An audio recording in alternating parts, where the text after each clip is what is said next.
jam door is located here on the right hand side of the machine. I pull on this and that opens up, and it should show on your screen where that jam may be located.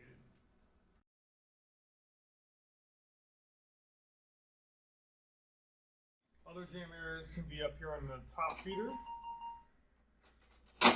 on the middle pass-through, or here on the finisher.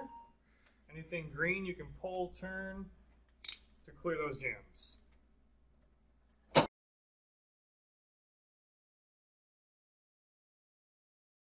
Your main power switch is located right in the front right corner here.